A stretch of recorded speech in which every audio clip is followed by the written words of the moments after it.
दोस्तों, आप सभी का स्वागत है ऑप्ट्यूजर्स पे। तो CUET हमें इकोनॉमिक्स एंट्रेंस एग्जामिनेशन के लिए हम लोग काफ़ी इंपॉर्टेंट MCQs करेंगे, जो कि आपके ओलिगोपोली के डिफरेंट मॉडल से आपके रहेगा।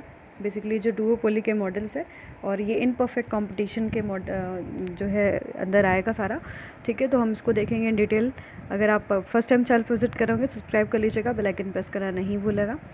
और अगर आप हमारे टेलीग्राम ग्रुप से अभी तक नहीं जुड़े हुए हैं तो मैंने लिंक डिस्क्रिप्शन में दे रखा है, आप ज्वाइन कर सकते हैं। तो चलिए स्टार्ट करेंगे। और अगर आप हमारे पार्ट ए के जो है टेस्ट सीरीज़ बैच को ज्वाइन करना चाहते हैं तो कर सकते हैं। आज हमारा जो है टेस्ट सीरीज़ बैच लॉन्च हुआ है फॉर पार्ट ए। ठीक है, पार्ट ए के में याद रखिएगा जो आपका English, reasoning, math topic wise cover होने वाला है, जिसमें कि ऑलरेडी आपके 50+ टेस्ट पोस्ट हो चुके हैं और ये लगभग 100+ जो है टेस्ट रहने वाला है टॉपिक वाइज।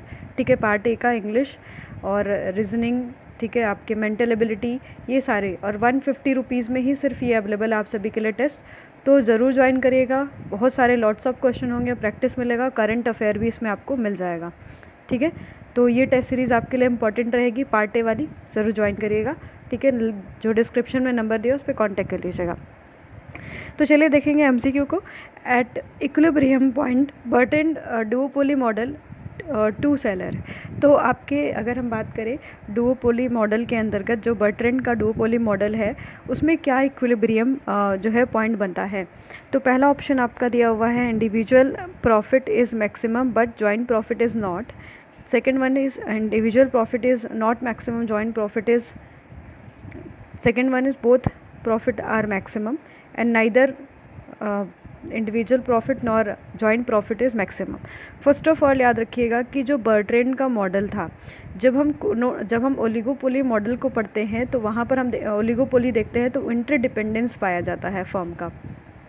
ठीक है, इंटरडिपेंडेंस सबसे इम्पॉर्टेंट कैरेक्टरिस्टिक है आपके ओलिगोपोली कंपटीशन के अंदर, ओलिगोपोली मार्केट के अंदर। तो जब फर्म्स यहाँ पर ओलिगोपोली जो फर्म होती हैं वो बेसिकली जब डुओपोली फर्म्स इंटरडिपेंडेंस को इग्नोर करती हैं तो उसके अंतर्गत 3 मॉडल हम पढ़ते हैं। एक आपका कुर्नोट मॉडल होता है, एक आपका बर्ट्रेंड मॉडल होता है और एक आपका क्या होता है, ये इंटरडिपेंडेंस क्या कर रही है, इग्नोर कर रही है ये जो फर्म। तो ये हम मॉडल कुर्नोट, बर्ट्रेंड एंड आपका एजवर्थ मॉडल पढ़ते हैं। ठीक है, एजवर्थ मॉडल पढ़ते हैं। कुर्नोट मॉडल में रिजल्ट आपने देखा होगा कि 2/3 जो प्राइस होता है वो मोनोपोली प्राइस के बराबर होता है। और इसमें जो कुर्नोट फर्म में 2 फर्म्स होती है, एक फर्म क्या मान के चलता है कि अदर फर्म का जो प्राइस है वो क्या है, कांस्टेंट है। ठीक है, और जबकि आपके नेक्स्ट बर्ट्रेंड मॉडल में क्वांटिटी को कांस्टेंट मान के चलता है और एजवर्थ मॉडल में भी कांस्टेंट आपकी क्वांटिटी को मानता है। तो कुर्नोट का क्या रिजल्ट था आपका, 2/3 प्राइस ऑफ मोनोपोली आता है। जो भी फर्म यहाँ पर होगी वो 2/3 प्राइस ऑफ मोनोपोली प्राइस के बराबर होगा और जो आपका जो क्वांटिटी होगी वो 2/3 क्वांटिटी ऑफ परफेक्ट कॉम्पिटिशन यहाँ पर रिजल्ट आपके कुर्नोट मॉडल में बनता था। ठीक है, ओके, ये पॉइंट याद रखिएगा। अगर हम बात करें यहाँ पर अगर टोटल आउटपुट की, कि टोटल जो आपका आउटपुट कितना होता था वो 2/3 होता था। ठीक है, कैसे फॉर्मूला पे हम देखते थे n/n+1। ठीक है, अगर हमारा नंबर ऑफ फर्म्स यहाँ पर 2 है तो हमारा टोटल आउटपुट क्या बनेगा, 2/3। ठीक है, 2/3 आउटपुट टोटल प्रोड्यूस होता था, जिसमें कि हर इंडिविजुअल फर्म कितना प्रोड्यूस करती थी, 1/3 आउटपुट जो है प्रोड्यूस करती थी। इसके लिए फॉर्मूला क्या यूज़ किया था इन्होंने, 1/n+1। इंडिविजुअल फर्म के लिए ये फार्मूला यूज़ किया जाता था और आपके जब दोनों को टोटल मिलाया जाता था तो n/n+1 फार्मूला यूज़ किया जाता था। ठीक है, तो कुर्नोट का रिजल्ट। बर्ट्रेंड में क्या होता था कि बेसिकली अगर हम बर्ट्रेंड मॉडल की बात करें उसमें क्वांटिटी को जो है कांस्टेंट लिया गया था और क्वांटिटी किस पे पहुंचता है, आपके परफेक्ट कंपटीशन की क्वांटिटी पे। यहाँ पर आपका रिजल्ट क्या बनता है, परफेक्ट कंपटीशन की क्वांटिटी हमें अचीव होती है। अच्छा, ये भी याद रखिएगा कि बर्ट्रेंड मॉडल ने कौन सा कैपेसिटी यूज़ किया था, तो ये आपकी अनलिमिटेड कैपेसिटी को यूज़ करते हैं आपके, और रिजल्ट क्या बनाता है, क्वांटिटी परफेक्ट कंपटीशन की क्वांटिटी के बराबर होती है और हाफ ऑफ प्रोड्यूस करते हैं दोनों, फर्म ए और फर्म बी। ठीक है, तो यहाँ पर आंसर होगा आपका ए वाला। यहाँ पर इंडिविजुअल प्रॉफिट करता है maximize but not joint profit, है ना, यहाँ पर इंडिविजुअल प्रॉफिट मैक्सिमाइज होगा। जबकि एजवर्थ में क्या होता था, एजवर्थ में अगर आपने देखा होगा तो मोनोपोली और परफेक्ट कंपटीशन के बीच में जो है आपका जो है कंपटीशन में के बीच में रोटेट होता था, कोई भी इक्विलिब्रियम कंडीशन बन नहीं पाती थी, ठीक है। ये एजवर्थ का था, तो यहाँ पर ऑप्शन नंबर ए करेक्ट हो जाएगा। नेक्स्ट क्वेश्चन है between two sellers Bertrand model duopoly, ठीक है। दो सेलर्स के बीच में आपका क्या होगा अगर बर्ट्रैंड मॉडल को देखा जाए तो यहाँ पर प्राइस कंपटीशन होगा, पर आउटपुट को क्या मानेंगे हम, कांस्टेंट मानेंगे, ठीक है। क्योंकि हमने बर्ट्रैंड मॉडल में क्या मान के चलते हैं, आपके क्वांटिटी को कांस्टेंट लेके चलते हैं, पर प्राइस के बीच में उनका जो है कंपटीशन हो सकता है, ठीक है। इसी वजह से ऑप्शन नंबर यहाँ पर बी करेक्ट बनेगा कि यहाँ पर प्राइस में कंपटीशन होगा but no output competition in Bertrand model. Next question है आपका, in monopolistic competition instead of using term industry we use term, कौन सा टर्म यहाँ पर इंडस्ट्री की जगह पे हम यूज़ करते हैं आपके, तो यहाँ पर ग्रुप कहते हैं, है ना। यहाँ पर याद रखिएगा ग्रुप यूज़ करते हैं। Monopolistic competition instead of using term industry we use term जो है ग्रुप यूज़ करते हैं, ना कि आपकी इंडस्ट्री। क्लियर। और मोनोपोलिस्टिक का जो कॉन्सेप्ट है वो E H Chamberlain and John Robinson ने दिया था, क्योंकि ये दोनों मानते थे कि जो मोनोपोली है एंड परफेक्ट कंपटीशन है, ये दोनों क्या है आपके मार्केट की एक्सट्रीम कंडीशन होती है। आपके बेसिकली जो मोनोपोली होता है और मोनोपोली एंड परफेक्ट कंपटीशन, ये मार्केट की एक्सट्रीम कंडीशन होती है, ठीक है। इसी वजह से ये चैम्बरलिन एंड आपके जॉन रॉबिन्सन मानती थी कि ये आपका एक रियल मार्केट एग्जिस्ट करता है। तो ये इंडस्ट्री की जगह पे जो टर्म यूज़ करते हैं वो ग्रुप यूज़ करते हैं आपके मोनोपोली में, मोनोपोलिस्टिक कंपटीशन में, ठीक है। ये पॉइंट याद रखिएगा। नेक्स्ट हमारा क्वेश्चन है, ये ऑलरेडी हमारे जो CUET एम इकोनॉमिक्स का टेस्ट चल रहा है उसमें ऑलरेडी ये क्वेश्चंस ऑलरेडी पोस्टेड है ना। इस तरीके का क्वेश्चन आपको टॉपिक वाइज हमारे टेस्ट सीरीज़ में मिल रहा है एम इकोनॉमिक्स के, तो ज्वाइन कर सकते हैं। अभी भी रनिंग है जिसमें ऑलरेडी 75+ टेस्ट ऑलरेडी चल रहा है, ठीक है। तो यहाँ पर नेक्स्ट क्वेश्चन है, who did formulate leader follower model under non collusive oligopoly. याद रखिएगा कि यहाँ पर किसने जो है फॉर्मुलेट किया था leader follower model under non collusive oligopoly में, तो याद रखिएगा कि यहाँ पर किसी ने ऐसा नहीं यूज़ किया था। ऑप्शन नंबर इसी वजह से डी हो जाएगा। नेक्स्ट क्वेश्चन है आपका, which country following is not a founder member of OPEC. OPEC में जो है फाउंडिंग मेंबर कौन सी नहीं है, तो यहाँ पर जो है कतर फाउंडिंग मेंबर नहीं होगा, जबकि आपका इराक, ईरान, कुवैत, है ना, these are the founding members of OPEC country. Next है आपका, which country did take major initiative to establish OPEC. OPEC country मतलब ओपेक जो बनाने के लिए सबसे ज़्यादा मेजर जो इनिशिएटिव लिया गया था वो किसने लिया था आपके, तो जो है 105 का आंसर नंबर सी, वेनेजुएला ने लिया था। और ओपेक जो है आपका कोलूसिव ओलिगोपोली में आता है, ठीक है, कोलूसिव ओलिगोपोली मार्केट में आता है, जिसमें वो क्या करते हैं, जॉइंट प्रॉफिट मैक्सिमाइजेशन करते हैं, ठीक है। जॉइंट प्रॉफिट मैक्सिमाइजेशन करते हैं, सब फर्म्स एक साथ मिल जाती हैं और प्रॉफिट को अपने मैक्सिमाइज़ करने की कोशिश करती हैं। कोई भी राइवलरी यहाँ पर नहीं होती है, ठीक है, ये चीज़ याद रखिएगा। तो सबसे ज़्यादा मेजर जो इनिशिएटिव लिया गया था आपका वेनेजुएला के द्वारा लिया गया था। किस ईयर में जो ये ओपेक है वो इस्टेब्लिश हुआ था, that is establish in year 1960, 1960 में यहाँ पर इस्टेब्लिश हुआ था, ठीक है। ये एक ओपेक क्या है, एक तरीके से आपका जो है इंटरनेशनल कार्टेल है। ऑप्शन नंबर इसी वजह से आपका सी हो जाएगा। Who discuss the leadership model non collusive oligopoly. किसने जो है लीडरशिप यहाँ पर मॉडल दिया था नॉन कोलूसिव ओलिगोपोली में, ठीक है। तो यहाँ पर अगर हम बात करेंगे स्टैकलबर्ग, है ना, स्टैकलबर्ग ने अगर हम बात करें तो आपके जो है नॉन कोलूसिव ओलिगोपोली में जो है आपके लीडरशिप का जो कंसेप्ट है वो दिया था, ठीक है। अच्छा, ये चीज़ याद रखिएगा, जो स्टैकलबर्ग है बेसिकली वो कौन से मॉडल के अंतर्गत आते हैं, जब फर्म अपने जब दूसरे फर्म के इंटरडिपेंडेंस को जान जाती है, ठीक है, इंटरडिपेंडेंस को जान जाती है, ठीक है, उसके अंतर्गत स्टैकलबर्ग आ जाते हैं, चैम्बरलिन आ जाते हैं, ठीक है, चैम्बरलिन, स्टैकलबर्ग, है ना, और किंग जिसमें स्विज़ी एंड आपके स्विज़ी के द्वारा दिया गया था। ये सब जो है इंटरडिपेंडेंस को जान जाती है और कुछ मूव लेती हैं। और पहले में जो कुडनॉट एजवर्थ और हमने जो है कुडनॉट एजवर्थ और बेसिकली बर्ट्रैंड को देखा था, वो उसमें आती है जब फर्म ने इंटरडिपेंडेंस को क्या करना होता है, इग्नोर करना होता है ना। तो याद रखिएगा कि यहाँ पर who has discuss the leadership model under non collusive oligopoly. तो नॉन कोलिजिव के अंतर्गत कौन सा आपके मॉडल होता है जो लीडरशिप की बात करता है? आपके स्टैकलबर्ग। इसमें एक फर्म ए होती है और एक बी होती है। याद रखिएगा कि यहाँ पर फर्म ए क्या होती है? लीडर होती है, और फर्म बी जो होती है उसको फॉलो करती है, फॉलोअर फर्म होती है, उसको फॉलो करती है। यहाँ पर ए बी फर्म लीडर है, उसको सब पता होता है कि मैं जितना आउटपुट रखूँगा उसका जस्ट हाफ आउटपुट कौन रखेगा? फॉलोअर फर्म रखेगी। इसके लिए इन्होंने इक्वेशन भी दिया था, जो है A/2B करके दिया था इक्वेशन। यहाँ पर फर्म ए के लिए है ये, और फर्म बी के लिए उन्होंने A/4B दिया था, है ना, ये इक्वेशन। ठीक है, एक रिएक्शन इक्वेशन भी बनता है, इसको ऑलरेडी हमने डिराइव करवाया है क्लासरूम में वैसे, पर ये भी आप याद रख सकते हैं कि जो फर्म ए है, जो लीडर है, उसका जस्ट हाफ कौन प्रोड्यूस करता है? फर्म बी प्रोड्यूस करती है। ठीक है, उसको समटाइम्स हम इस अगर मान लीजिए जैसे क्वेश्चन दिया हो 20 माइनस बी, सॉरी यहाँ पर Q दिया हो, तो आप इस फॉर्मूले से भी कर सकते हो, आप कंपेयर करके P = A माइनस BQ होता है। ठीक है, इन्वर्स फंक्शन है। आप इस पे जो है B का वैल्यू निकाल सकते हैं। V आपका कितना है? 1 है। A की वैल्यू क्या है? 20 है। ठीक है, तो आप देख सकते हैं, अगर मान लीजिए फर्म A के लिए, फर्म जो कि लीडर है, तो अगर हम बात करें यहाँ पर A का वैल्यू 20 हो गया और B का वैल्यू कितना हो गया?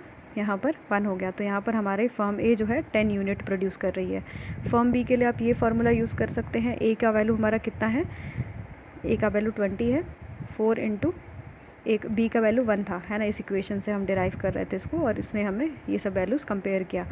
ठीक है, तो आप देखेंगे कि फर्म B जो है 5 प्रोड्यूस कर रही है। तो हर जो है फॉलोअर फर्म हाफ प्रोड्यूस करती है लीडर फर्म के। ठीक है, इसी में कंजक्चर वेरिएशन भी कंसेप्ट आपके दिया था। ठीक है, आपने शायद उसको पढ़ा ही होगा। ठीक है, तो यहाँ पर अगर हम बात करें तो क्वेश्चन था कि आपके बेसिकली स्टैकलबर्ग में नॉन कोलिजिव ओलिगोपोली में लीडरशिप की बात करते हैं। ठीक है, अगर हम बात करें full form of OPEC, OPEC का फुल फॉर्म क्या है? तो याद रखिएगा, ओपेक का फुल फॉर्म है organisation of petroleum exporting country. Option number यहाँ पर बी करेक्ट हो जाएगा, organisation of petroleum exporting countries है। The model explaining price rigidity under oligopoly. Price rigidity की बात कौन करता है? तो अगर हम बात करें प्राइस रिजिडिटी, जब आप देखते हो किंग डिमांड में, है ना, जब आपका किंग डिमांड होता है उसमें हमें प्राइस रिजिडिटी देखने के लिए मिलता है। किसने दिया था? पाउल ए स्वीजी ने दिया था किंग डिमांड का कंसेप्ट। और याद रखिएगा, इसमें आपकी प्राइस रिजिडिटी पाई जाती है। ठीक है, अगर आप किंग डिमांड देखोगे तो आप इसका इस तरीके से किंग बनता था, और यहाँ पर ये आपका AR होता था, यहाँ पर ग्रेटर देन 1 इलास्टिसिटी होती थी, यहाँ पर लेस देन 1 होती थी। अच्छा, जो आपका बेसिकली अगर हम यहाँ पर किंग डिमांड के कंसेप्ट में देखें तो जो कोई भी फर्म होता है, अगर प्राइस दो फर्म से मान लीजिए A और B, अगर फर्म A प्राइस को इंक्रीज़ करती है तो फर्म B और अदर फर्म्स इसको फॉलो नहीं करते थे, पर जैसे ये प्राइस को रिड्यूस करेंगे अदर फर्म्स यहाँ पर फॉलो करेंगे। तो कॉस्ट जब रिड्यूस होता है, कॉस्ट रिड्यूस होता है एंड डिमांड भी जब रिड्यूस होती है, उस केस में हमारा प्राइस रिजिडिटी पाया जाता है। जबकि प्राइस चेंज कब होता है? प्राइस रिजिडिटी कॉस्ट जब रिड्यूस होती है और डिमांड जब रिड्यूस होता है, उस केस में हमारा प्राइस रिजिडिटी पाया जाता था। ठीक है, आपने ये वाला डायग्राम समझा होगा अगर आपको याद होगा तो, है ना, जिसमें आपने ये देखा तो इसके बीच का गैप जितना बढ़ता जाता है, इलास्टिसिटी का डिफरेंस जितना ज़्यादा होता जाता है गैप, उसके हिसाब से प्राइस रिजिडिटी होता है। ठीक है, और आप इसमें देखते भी हो कि लास्ट में आप भले ही आपका AR आगे की तरफ बढ़ जाए तो अब भी आप देखोगे कि प्राइस वही चलता है, प्राइस में कोई चेंज नहीं, बस प्राइस दो केसेस में आपके रिजिड रहते हैं, कॉस्ट जब कम होती है और डिमांड जब रिड्यूस होता है। तो ये पॉइंट याद कर लीजिएगा। नेक्स्ट है हमारा क्वेश्चन, देख लेते हैं। According to Chamberlain, excess capacity of monopolistic competition can arise if। excess capacity क्या होती है? जितनी कैपेसिटी होती है उससे कम जब आपका आउटपुट प्रोड्यूस करे कोई फर्म, ठीक है, तो वो आपका एक्सेस कैपेसिटी होता है। ठीक है, तो एक्सेस कैपेसिटी के केस में हम देखते हैं कि there is non price competition and free entry of the firm, जो है ये दो कंडीशन आपके फुलफिल होना चाहिए। तो ऑप्शन नंबर यहाँ पर जो करेक्ट हो जाएगा आपके सी वाला हो जाएगा। ठीक है, नेक्स्ट क्वेश्चन देखेंगे। The model which explains price rigidity under oligopoly, तो कौन सा प्राइस रिजिडिटी को एक्सप्लेन करता है? तो obviously none of the above, क्योंकि यहाँ पर कोई भी स्विगी का मॉडल दिया नहीं है। Who is the author of book competitive among the few, competitive among the few का जो है ऑथर कौन है? तो याद रखिएगा कुरनॉट। कुरनॉट ने क्या माना था? आपके प्राइस को कांस्टेंट माना था, और क्वांटिटी यहाँ पर चेंज होती थी, पर प्राइस को आपके कांस्टेंट माना था। किसने? कुरनॉट ने। नेक्स्ट क्वेश्चन है आपका, the number of seller in duopoly model, duopoly model के अंतर्गत जो नंबर ऑफ सेलर्स होंगे वो कितने होंगे? तो यहाँ पर जो है आपका 96 का वाला जो करेक्ट हो जाएगा, नॉन ऑफ द अबव। ठीक है, यहाँ पर नंबर ऑफ सेलर 2 होंगे, यहाँ पर मेनी, फ्यू एंड 1 दिया हुआ है। ठीक है, नेक्स्ट हमारा क्वेश्चन है, which of the following economist is not contribute to the theory of duopoly.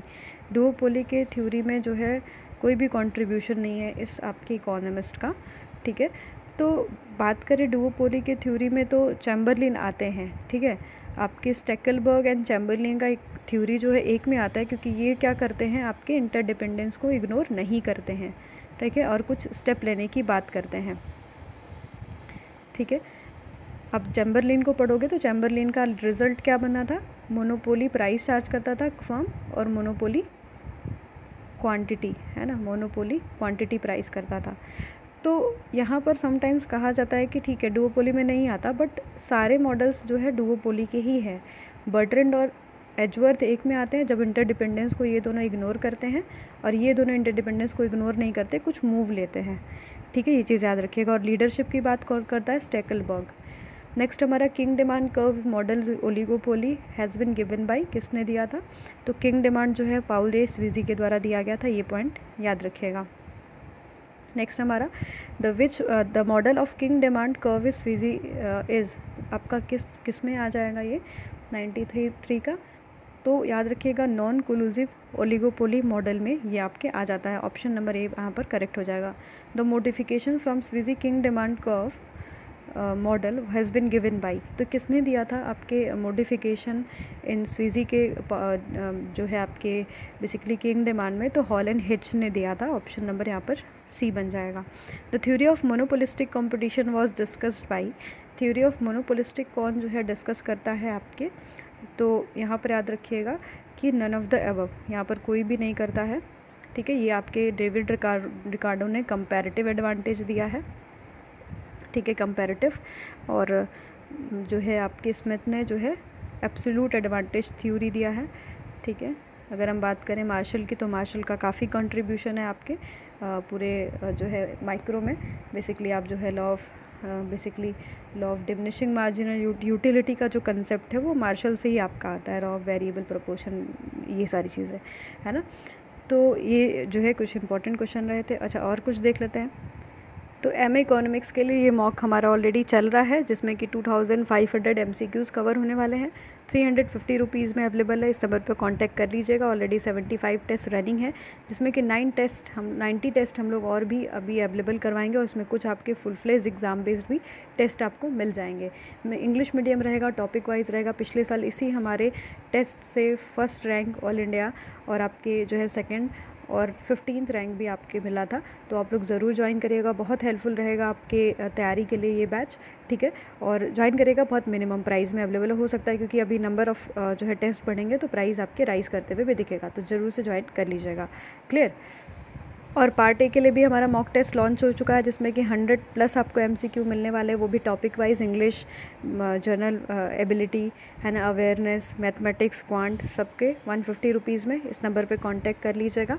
ठीक है, और ये जो है 5 तारीख से ये टेस्ट सीरीज़ स्टार्ट होने वाला है। ऑलरेडी मैं इसके बारे में आप सभी को बता चुकी हूँ, और ज़रूर ज्वाइन करिएगा, बहुत हेल्पफुल रहेगा, फॉर गारंटीड। ठीक है, और करंट अफेयर और भी जितनी चीज़ें हैं पार्ट ए के लिए, वो सारी यहाँ पर आपको एक फुल फ्लेज्ड एग्ज़ाम जैसे देने के लिए होता है वैसे ही आपको मिलेगा। ठीक है, नेक्स्ट क्वेश्चन देखते हैं।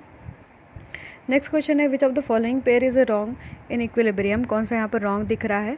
तो परफेक्ट कंपटीशन में price equals to marginal cost आपके होता है।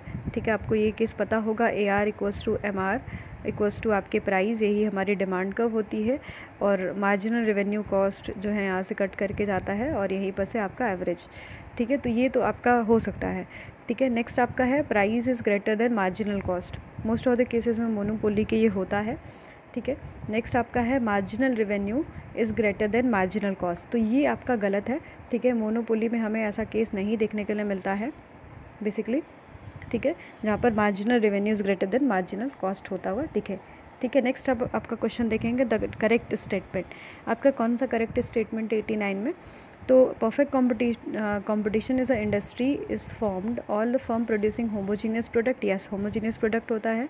In monopoly single firm is a industry, yes यहाँ पर सिंगल फर्म इंडस्ट्री होती है। Monopolistic competition the concept of group is use instead of industry, ये भी सही है आपका, ऑप्शन नंबर यहाँ पर डी करेक्ट हो जाएगा। नेक्स्ट क्वेश्चन देखेंगे one form of market sharing cartel is, यहाँ पर कौन सा मार्केट शेयरिंग कार्टेल में आ जाएगा, ठीक है। जो हमारा basically market sharing on the basis of quotas के हिसाब से भी आपका कार्टेल बनता है, ठीक है, ये भी याद रखिएगा। तो ऑप्शन नंबर यहाँ पर ए हो जाएगा करेक्ट। नेक्स्ट हमारा है विच पेयर इज़ करेक्ट, कौन सा यहाँ पर सही है आपका? तो 87 में अगर हम बात करें क्या परफेक्ट कॉम्पिटिशन में प्राइस, ये आपका सही है। मोनोपोली में price is greater than marginal revenue, ये भी आपका सही है। मोनोपोलिस्टिक में price is greater than marginal revenue, ये भी आपका सही है। तो ऑप्शन नंबर यहाँ पर डी करेक्ट हो जाएगा। नेक्स्ट क्वेश्चन देखेंगे बेसिकली अंडर परफेक्ट स्टेटमेंट पूछा है, स्टेटमेंट कौन सा यहाँ पर करेक्ट है? Under perfect competition resources of firm are optimally utilize in long run, पूरा ऑप्टिमम में यूटिलाइज होता है, यस ये भी सही है। मोनोपोली रिसोर्सेज में और may not be fully utilize, हो सकता है ये कंडीशन आपके मोनोपोली में। Under monopolistic competition there is generally excess capacity in a firm, ये हमारे मोनोपोलिस्टिक कंपटीशन में पाया जाता है ज़्यादातर, ठीक है। तो ऑप्शन नंबर यहाँ पर डी करेक्ट हो जाएगा। नेक्स्ट क्वेश्चन देख लेंगे one form of market sharing cartel is, आपका एक मार्केट शेयरिंग कार्टेल आपका कौन सा होता है, ठीक है। अगर हम बात करें तो यहाँ पर आपका बी करेक्ट हो जाएगा, market sharing on the basis of non price competition. अगर हम नॉन प्राइस कंपटीशन पे देखेंगे तो ये आपका होता है, ठीक है। तो ये कुछ इंपॉर्टेंट एमसीक्यूज़ रहे, और भी ऐसे एमसीक्यूज़ हम करते रहेंगे, तो ज़रूर से ज्वाइन करिएगा इन दोनों जो है टेस्ट सीरीज़ को, बहुत हेल्पफुल रहेगा फॉर श्योर। और सब्सक्राइब करिएगा, शेयर करिएगा अपने फ्रेंड्स के साथ। धन्यवाद।